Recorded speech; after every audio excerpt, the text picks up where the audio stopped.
BBC दुनिया में आज देखिए, मिडिल ईस्ट के हालात का भारत के पड़ोसी देशों में कैसे दिखने लगा है असर। अमेरिका ने कहा तबाह किए समंदर में माइंस बिछाने वाले ईरान के 16 जहाज। वहीं ईरान ने फिर किए खाड़ी देशों में हमले। दुबई एयरपोर्ट के पास गिराए गए 2 ड्रोन। बताएंगे मिडिल ईस्ट में कैसे हैं हालात।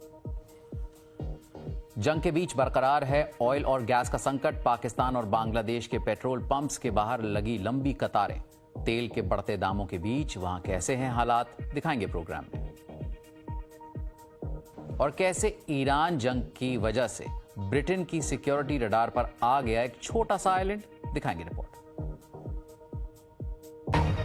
आप देख रहे हैं बीबीसी दुनिया में, हूं विदित मेहरा। खाड़ी के देशों पर ईरान ने मिसाइलों और ड्रोन्स के साथ नया हमला किया है। आज ईरान में चल रही जंग का 12वां दिन है। एक तरफ इसराइल के हमले जारी हैं, तो दूसरी ओर अमेरिकी सेना का कहना है कि उसने स्ट्रेट ऑफ हॉर्मूज में माइन बिछाने वाले ईरान के 16 शिप्स को कल रात तबाह कर दिया। वहीं कतर, सऊदी अरब, संयुक्त अरब अमीरात और बहरीन का कहना है कि वो ईरान के हमलों का जवाब दे रहे हैं और लोगों को चेतावनी जारी की है कि वो अपने आप को महफूज रखें, साथ ही पानी और खाना भी रखें। समंदर में हो रही गतिविधियों पर नजर रखने वाली ब्रिटेन की एक संस्था का कहना है कि संदिग्ध ईरानी हमलों में 3 मालवाहक जहाज़ों को निशाना बनाया गया है। थाई फ्लैग लगा कार्गो शिप म्यूरिनरी भारत की ओर जा रहा था, तभी स्ट्रेट ऑफ हॉर्मूज पर उस पर हमला हो गया। वहीं अमेरिका और इसराइल के ईरान पर हमले जारी हैं। ईरान की राजधानी तेहरान में कल रात कई धमाके हुए। अधिकारियों का कहना है कि इस जंग में अब तक 1300 लोगों की मौत हो गई है और लाखों इसराइलियों को बीती रात सायरन की आवाज़ों के बीच रात गुजारनी पड़ी। इंटरसेप्ट की गई मिसाइलों से धमाकों की आवाज़ भी गूंज रही थी। लेबनान में इसराइली हवाई हमलों ने दक्षिण बैरूत को निशाना बनाया। इसराइल का कहना है कि वो ईरान समर्थित गुट हिजबुल्लाह को निशाना बना रहा है। हिजबुल्लाह को इसराइल और दूसरे कई देश एक आतंकवादी संगठन मानते हैं। इनमें अमेरिका और ब्रिटेन भी शामिल है। बीती रात क्या कुछ हुआ, बता रही हैं बीबीसी संवाददाता एलिसन फ्रीमैन। लेबनान की राजधानी बेरूत में तबाही की आवाजें सुनाई देना अब आम हो गया है। जंग शुरू होने के बाद से इसराइल यहां ईरान समर्थित आतंकी संगठन हिजबुल्लाह के इंफ्रास्ट्रक्चर को निशाना बना रहा है। इन हमलों का असर जमीन पर साफ दिख रहा है। यूएन की रिफ्यूजी एजेंसी का कहना है कि लेबनान में सिर्फ एक हफ्ते में ही करीब 7 लाख लोग बेघर हो गए हैं। रीम और उनका परिवार भी उन्हीं में से हैं। वो शहर में सड़क किनारे एक छोटे से स्टॉल से टिश्यू पेपर बेचती थी। अब उनका कहना है कि वो टूट चुकी हैं। उन्हें अपने बच्चों के साथ घर छोड़कर भागना पड़ा और यहाँ मिसाइलों से बचने के लिए पनाह लेनी पड़ रही है। ईरान के दक्षिण पूर्व में एक एयरपोर्ट से धुआं उठता दिखा। अमेरिका ने इससे पहले देश पर अब तक के सबसे तेज हमले करने की कसम खाई थी। तेहरान में भी और हमले हुए, जिसके बाद इमरजेंसी टीमें मौके पर पहुंची। ईरान की तरफ से भी जवाबी कार्रवाई जारी है। तेल अवीव में सायरन बज रहे हैं, जो आने वाली ईरानी मिसाइलों का संकेत देते हैं। यूएन में ईरान के राजदूत ने अमेरिका और इसराइल की कार्रवाई की आलोचना की। उनका इरादा साफ है, आम नागरिकों में डर फैलाना, बेगुनाह लोगों को मारना और ज्यादा से ज्यादा तबाही मचाना, तकलीफ पहुंचाना। राष्ट्रपति ट्रंप ने कहा कि ये जंग बहुत जल्द खत्म हो सकती है। उन्होंने तेल की कीमतों को लेकर चिंता भी कम करने की कोशिश की, जिनमें पिछले दिनों तेज उतार चढ़ाव देखा गया है। समस्या का एक बड़ा हिस्सा यहाँ है स्ट्रेट ऑफ हॉर्मूज में। जंग शुरू होने के बाद यहाँ जहाज़ों की आवाजाही काफ़ी कम हो गई है। पिछले साल इसी समय, जैसा बाईं ओर दिख रहा है, ये रास्ता जहाज़ों से भरा हुआ था, लेकिन अब दाईं तरफ देख सकते हैं कि बहुत कम जहाज़ ही इस खतरनाक रास्ते से गुजरने का जोखिम उठा रहे हैं। दुनिया के लिए समुद्री रास्ते की अहमियत तब और साफ हुई जब सोशल मीडिया पर राष्ट्रपति ट्रंप ने चेतावनी दी कि अगर समंदर में बारूदी सुरंगें बिछाई गई और उन्हें हटाया नहीं गया तो ईरान को ऐसे सैन्य नतीजों का सामना करना पड़ेगा जो पहले कभी नहीं देखे गए। उन्होंने कहा कि अगर जो कुछ भी लगाया गया है उसे हटा दिया जाता है तो ये सही दिशा में बहुत बड़ा कदम होगा। कुछ घंटों बाद अमेरिका ने ये वीडियो जारी किया। उसका कहना है कि इसमें ईरान के 16 माइन बिछाने वाले जहाज तबाह होते दिख रहे हैं। वहीं अमेरिका और इसराइल के लगातार होते हमलों के बीच बेरूत जैसे शहरों में यही हकीकत है। बीबीसी संवाददाता एलिसन फ्रीमैन की रिपोर्ट। और दुबई के अधिकारियों का कहना है कि एयरपोर्ट के पास ईरान के ड्रोन्स की वजह से 4 लोग घायल हो गए। दुबई में मौजूद हैं बीबीसी संवाददाता निक बीक, जो स्ट्रेट ऑफ हॉर्मूज में कमर्शियल शिप्स पर हुए हमलों के बारे में जानकारी दे रहे हैं। बीती रात को बीच के पास काफी हलचल देखने को मिली। 2 जहाजों को निशाना बनाया गया और ऐसा कहा जा रहा है कि उन्हें निशाना बनाने वाले अननोन प्रोजेक्टाइल्स थे, लेकिन शक है कि वो ईरान के ड्रोन्स थे। ताजा मामले में हमने देखा कि शिप के क्रू को आग लगने की वजह से उसे छोड़ना पड़ा। हम पक्के तौर पर नहीं कह सकते कि वो प्रक्रिया अभी भी चल रही है या खत्म हो चुकी है। इससे पहले एक और जहाज पर हमला हुआ था और उस क्रू के सभी सदस्य सुरक्षित हैं। अमेरिकी राष्ट्रपति डोनाल्ड ट्रंप का कहना है कि अमेरिका की ओर से दागी जा रही मिसाइल्स और ड्रोन्स ने 5000 टारगेट्स को निशाना बनाया है और ईरान की लड़ने की क्षमता को कमजोर कर दिया है। लेकिन ईरान में टारगेट्स क्या थे और हमलों का जवाब देने के लिए ईरान के पास कितनी काबिलियत है, बता रहे हैं बीबीसी संवाददाता पॉल एडम्स अपनी इस रिपोर्ट में। अमेरिका का कहना है कि वो अपने मकसद पूरे करने की ओर बढ़ रहा है। पहला, उनके मिसाइल भंडार को तबाह करना, उनके मिसाइल लॉन्चर और उनके डिफेंस इंडस्ट्री के बेस यानी मिसाइलों और उन्हें बनाने की उनकी क्षमता को खत्म करना। दूसरा, उनकी नेवी को तबाह करना। और तीसरा, ईरान को हमेशा के लिए परमाणु हथियार हासिल करने से रोकना। शुरू में इसराइल और अमेरिका ने मिलकर ईरान के उस एयर डिफेंस सिस्टम को निशाना बनाया जो पिछले साल की जंग से बचा रह गया था। अब तक दोनों मिलकर 5000 से ज्यादा हमले कर चुके हैं। हमले पूरे देश में किए गए हैं, लेकिन ज्यादातर पश्चिम, दक्षिण और मध्य हिस्सों में, और उनका फोकस कुछ खास तरह के ठिकानों पर रहा है। ईरान की बैलिस्टिक मिसाइल्स और लॉन्चर्स का विशाल जखीरा मुख्य तौर पर निशाने पर रहा। यहाँ आप देख सकते हैं बोराज जान के इस मिसाइल बेस के गोदामों में कैसे टारगेट किया गया। हमले ड्रोन्स और उन्हें बनाने वाली फैक्ट्रियों पर भी किए गए हैं। ये अहवाज में मौजूद एक ड्रोन बेस है। अमेरिका का दावा है उसने ईरान की नेवी और उससे जुड़ा ज्यादातर इंफ्रास्ट्रक्चर तबाह कर दिया है। यहाँ आप बुशहर के बंदरगाह पर हुए नुकसान को देख सकते हैं। और ईरान की लीडरशिप भी निशाने पर रही। पहले ही दिन तेहरान में ईरान के नेता और उनके कई बड़े अधिकारी मारे गए। इनमें से ज्यादातर हमले काफी तालमेल के साथ किए गए, लेकिन कुछ हमले ऐसे भी थे जो तालमेल के बिना हुए। खासतौर पर इसराइल का ईरान के 30 तेल डिपो पर हमला। कहा जा रहा है कि तेहरान के ऊपर धुएं के बड़े गुबार देख अमेरिका भी हैरान था। लेकिन ईरान के पास अभी भी कुछ दांव बाकी हैं। अमेरिका शायद उसके लगभग 50 जहाज डुबो चुका है। इनमें एक वो जहाज भी शामिल है जिसे श्रीलंका के तट के पास टॉर्पीडो से निशाना बनाया गया। लेकिन अगर ईरान स्ट्रेट ऑफ हॉर्मूज में जहाज़ों पर हमला करने की धमकी देता है तो बहुत कम जहाज ही दुनिया के सबसे अहम समुद्री रास्तों में से एक से गुजरने की हिम्मत कर पाएंगे। नेवल माइंस के अलावा ईरान के पास कई छोटी और बहुत तेज चलने वाली नाव भी हैं जो पहले भी तबाही मचा चुकी हैं। ये अब भी चुनौती खड़ी कर सकती हैं। हम अलग अलग विकल्पों पर नजर डालेंगे ताकि सैन्य हालात ऐसे बनाए जा सकें कि ये काम किया जा सके। फिर हमेशा की तरह, हर संभावित मिशन की तरह, हम सेक्रेटरी और राष्ट्रपति के पास पूरी योजना लेकर जाएंगे कि कितने संसाधन चाहिए होंगे, कमांड और कंट्रोल कैसे होगा, खतरे क्या होंगे। ईरान के ड्रोन और मिसाइल हमले अब कम हो गए हैं। हो सकता है उसका जखीरा खत्म होता जा रहा हो, या फिर शायद वो अभी अपने हथियार बचा कर रख रहा हो। इतना नुकसान होने के बावजूद अभी तक कोई भी जीत का ऐलान नहीं कर रहा है। बीबीसी संवाददाता पॉल एडम्स की रिपोर्ट। वहीं ईरान में पुलिस चीफ ने एक चेतावनी जारी की है जिसमें कहा है कि जो भी देश में सरकार के खिलाफ प्रदर्शन करने की सोच रहा है वो ये जान ले कि सुरक्षा बल रिस्पॉन्ड करने के लिए तैयार बैठे हैं। दुश्मन की दरख्वास्त पर अगर कोई भी सड़कों पर उतरा तो हम उन्हें प्रदर्शनकारी बिल्कुल नहीं मानेंगे। हम उन्हें दुश्मन मानेंगे और उनके साथ वैसा ही बर्ताव करेंगे जैसा दुश्मनों के साथ करते हैं। हमारे सभी जवान तैयार हैं और उनकी उंगली ट्रिगर पर है।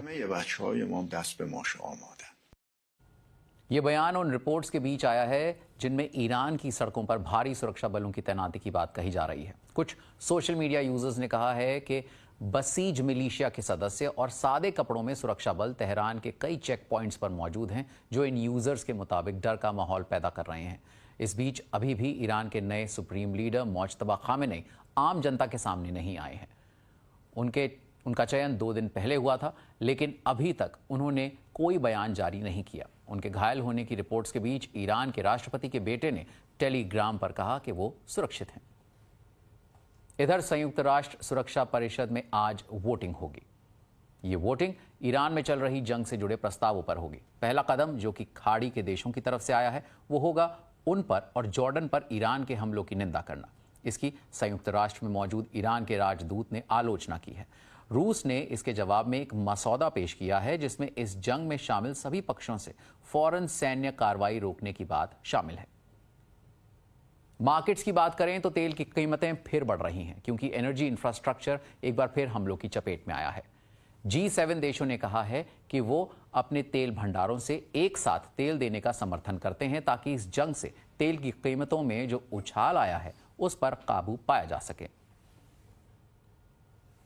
इस जंग का दायरा बढ़ता जा रहा है। बात पूर्वी भूमध्य सागर के एक आइलैंड देश साइप्रस की, जहां करीब एक हफ्ते पहले RFA के एक एयरबेस पर ईरान ने ड्रोन हमला किया था। अब एक हफ्ते से भी ज्यादा वक्त बाद ब्रिटेन का डिस्ट्रॉयर HMS ड्रैगन साइप्रस के लिए रवाना हो गया। तो क्या ब्रिटेन भी इस जंग में खिंचता चला आ रहा है? देखिए BBC संवाददाता जॉनथन बील की रिपोर्ट। ब्रिटेन की सरकार ने एक हफ्ता पहले HMS ड्रैगन को मेडिटेरेनियन भेजने का ऐलान किया था। आखिरकार कल वो पोर्ट्समथ से रवाना हो गया और खतरनाक इलाके की ओर बढ़ रहा है। ब्रिटिश रॉयल नेवी के इस सबसे एडवांस्ड एयर डिफेंस डिस्ट्रॉयर को पिछले हफ्ते सामान और गोला बारूद से भरा गया। फिर करीब 200 लोगों के क्रू को उनके परिवार और शुभचिंतकों ने विदा कहा। डेरन स्मिथ के लिए ये गर्व का पल है। उनके बेटे जॉर्ज अपनी पहली बड़ी तैनाती पर जा रहे हैं। I think we've done a really good effort in getting her to sea in 8 days. मुझे लगता है कि हमने उसे 8 दिन में समंदर में भेजने के लिए तैयार करने में अच्छा काम किया है। पहले प्रेस ने जो भी कहा है, मुझे लगता है ये अच्छा कदम है। नेवी की स्थिति बेस्ट तो नहीं है, लेकिन फिलहाल हमारे पास यही है। मुझे खुशी है इसे रवाना होते देख रहा हूँ। कहना पड़ेगा देर से सही, लेकिन आखिरकार ये गया। HMS ड्रैगन को साइप्रस के तट तक पहुंचने में करीब एक हफ्ता लगेगा। अमेरिका और इसराइल के ईरान पर हमले से पहले ब्रिटेन की सरकार ने वहां सुरक्षा बढ़ा दी थी। एक्स्ट्रा जेट्स और एयर डिफेंस सिस्टम तैनात किए गए थे, लेकिन बावजूद इसके एक ड्रोन RAF एक्रोटरी बेस तक पहुंच गया। उसने हैंगर में ये बड़ा छेद कर दिया और सवाल उठने लगे कि क्या युद्धपोत पहले भेजा जाना चाहिए था। ब्रिटेन धीरे धीरे इस युद्ध में और ज्यादा शामिल होता जा रहा है। ग्लॉस्टरशायर के RAF फेयरफर्ड बेस से अमेरिकी बॉम्बर जेट्स ने पहली बार ब्रिटेन से मिशन के लिए उड़ान भरी। सरकार ने शुरू में ब्रिटिश बेस इस्तेमाल करने की इजाजत देने से इनकार कर दिया था, लेकिन ईरान की जवाबी कार्रवाई के बाद उसने अपना फैसला बदल दिया। सरकार अब भी कहती है कि यह सिर्फ डिफेंसिव ऑपरेशन है और ब्रिटेन इस जंग में सीधे तौर पर शामिल नहीं है। लेकिन हालात और बिगड़ने का डर बना हुआ है। ब्रिटेन की सरकार ने अब एक और जहाज को तैयार रहने के लिए कहा है। सरकार का कहना है कि जिब्राल्टर में मौजूद RFA लाइन बे को एहतियात के तौर पर तैयार किया जा रहा है। जरूरत पड़ने पर किसी जगह से लोगों को निकालने के लिए उसका इस्तेमाल किया जा सकता है। ये एक संकेत है कि इस टकराव से दूर रहना अब और मुश्किल होता जा रहा है। BBC संवाददाता जोनाथन बील की रिपोर्ट। अमेरिका, इसराइल और ईरान के बीच जंग का असर तेल की कीमतों पर पड़ा है। बढ़ती तेल की कीमतों से पेट्रोल पंप्स के बाहर लंबी लंबी कतारें लगने की खबरें आ रही हैं। ऐसी खबरें पड़ोसी देश पाकिस्तान से भी आई हैं, जहां पेट्रोल और डीजल की कीमतें कुछ ही दिनों में 20% से ज्यादा बढ़ गई हैं। ज्यादा जानकारी दे रही हैं BBC संवाददाता शुमैला खान। अमेरिका, इजराइल और ईरान के दरमियान जंग की वजह से पाकिस्तान में सरकार की तरफ से पेट्रोलियम प्रोडक्ट्स की कीमतों में तकरीबन 20% यानी 55 रुपए का इजाफा किया गया है। अब 1 लीटर पेट्रोल 321 रुपए, जबकि 1 लीटर डीजल की कीमत तकरीबन 336 रुपए हो गई है। पेट्रोलियम मिनिस्ट्री का कहना है कि मिडिल ईस्ट में टेंशन के बाद ग्लोबल मार्केट में तेल की कीमतें बढ़ गई हैं, इसलिए सरकार के पास भी कीमतें बढ़ाने के अलावा कोई चारा नहीं है। रिपोर्ट्स के मुताबिक पेट्रोल की कीमत बढ़ने से पहले ही पेट्रोल पंप्स पे लंबी कतारें लग गई थीं और लोगों ने राशनिंग करना शुरू कर दी थी। इस सिचुएशन को देखते हुए सरकार ने होर्डिंग के खिलाफ वार्निंग जारी की। तेल की किल्लत को नज़र में रखते हुए सरकार ने देश भर में 2 हफ्तों के लिए तमाम एजुकेशन के इंस्टीट्यूशंस को बंद रखने का कहा है। प्रधानमंत्री शहबाज शरीफ ने सख्त ऑस्टेरिटी मेजर्स का ऐलान किया है और कहा है कि सरकारी और प्राइवेट इंस्टीट्यूशंस में हफ्ते में 4 रोज काम होगा, जबकि 50% स्टाफ वर्क फ्रॉम होम करेगा। तेल की बचत के लिए तमाम सरकारी इदारों की गाड़ियों में इस्तेमाल होने वाले पेट्रोल और डीजल में भी 50% कटौती की गई है। अमेरिका और इजराइल के ईरान पर हमलों और ईरान के रिएक्शन के बाद मिडिल ईस्ट में तेल की मंडी काफ़ी अनस्टेबल हो गई है। पाकिस्तान इस सिचुएशन से डायरेक्ट मुतासर हुआ है, जो अपना ज़्यादातर तेल सऊदी अरब, यूएई और दूसरे गल्फ कंट्रीज से मंगवाता है और उसकी शिपिंग स्ट्रेट ऑफ हरमुज से होकर पाकिस्तान पहुंचती है। पेट्रोल की कीमतों में इजाफे की खबर के बाद लोगों ने सोशल मीडिया और दूसरे प्लेटफॉर्म पे काफ़ी सख्त रिएक्शन दिया है। एक्सपर्ट्स कहते हैं कि तेल की कीमतों में इजाफे के बाद महंगाई मज़ीद बढ़ेगी, ट्रांसपोर्ट और फूड की कीमतों में इजाफा होगा और इसका सबसे ज़्यादा असर लो इनकम हाउस होल्ड्स पर पड़ेगा। और पाकिस्तान के साथ साथ भारत का एक और पड़ोसी देश बांग्लादेश भी तेल की किल्लत से जूझ रहा है। वहां की राजधानी ढाका में लोग अपनी गाड़ियों में तेल डलवाने के लिए सुबह से ही लाइन में खड़े हो रहे हैं और गाड़ियों की लंबी लंबी कतारें देखने को मिल रही है। वहां लोगों को क्या मुश्किलें हो रही हैं और सरकार का क्या कहना है, देखिए ढाका से बीबीसी संवाददाता शाहनवाज रॉकी की ये रिपोर्ट। पीछे दिख रही ये लंबी लंबी लाइनें उन लोगों की है जो फ्यूल लेने के लिए खड़े हैं। कई लोगों से बात करके मुझे पता चला कि ये लोग 2-3 घंटे से इंतजार कर रहे हैं, लेकिन अब तक फिलिंग स्टेशन के गेट के पास भी नहीं पहुंच पाए हैं। आज मैं फ्यूल लेने के लिए 7 से 8 पेट्रोल पंप्स पर गया। कुछ बंद है, जो खुले हैं वहाँ 300 से 400 गाड़ियाँ लाइन में खड़ी हैं। अभी तक मुझे फ्यूल नहीं मिला, पता नहीं आज मिलेगा भी या नहीं। पेट्रोल स्टेशन के कर्मचारियों का कहना है कि उनके पास अभी फ्यूल नहीं है, इसलिए वो इंतजार कर रहे हैं। जब सरकार के डिपो से फ्यूल आएगा तब वो फिर से गाड़ियों में फ्यूल भर पाएंगे। सरकार कहती है कि तेल है, लेकिन पंप पर दिखाई नहीं देता। सरकार भी मुश्किल में है। ईरान में जंग चल रही है, वो क्या करें। हमने कुछ ड्राइवरों से भी बात की जो सुबह 3 बजे से पेट्रोल पंप के सामने लाइन में खड़े हैं, लेकिन 7 से 8 घंटे बाद भी वो फ्यूल नहीं ले पाए। पहले कहते हैं 11 बजे देंगे, फिर कहते हैं 12 बजे देंगे, लेकिन अभी तक फ्यूल नहीं दे रहे। मैं सुबह 3 बजे से यहाँ खड़ा हूँ। अब करीब 11 बजने वाले हैं, मैं अभी भी लाइन में खड़ा हूँ। कोई गारंटी नहीं है कि अब फ्यूल मिलेगा भी या नहीं। बांग्लादेश सरकार ने अब एक नया निर्देश भी दिया है कि अब फ्यूल की रैशनिंग की जाएगी ताकि आगे चलकर कोई बड़ा संकट न हो। हमारे पास काफी भंडार हैं, लेकिन हमें नहीं पता जंग कब खत्म होगी। हमें अपनी अंदरूनी जरूरतें भी पूरी करनी हैं, इसलिए राशनिंग की जा रही है। सरकारी निर्देश के बावजूद काफी पेट्रोल पंप फ्यूल कम होने की वजह से बंद हो गए हैं। तो कई लोग ये उम्मीद कर रहे हैं कि ये जंग जल्द खत्म हो ताकि तेल की जो कीमतें बढ़ी हैं उन पर काबू पाया जा सके। और बीबीसी दुनिया में आज के लिए इतना ही। कार्यक्रम पर आप मुझे फीडबैक दे सकते हैं। एक्स पर मेरा हैंडल है @BBC विदित। आपसे कल फिर मुलाकात होगी रात 10 बजे बीबीसी हिंदी के यूट्यूब चैनल और फेसबुक पेज पर लाइव।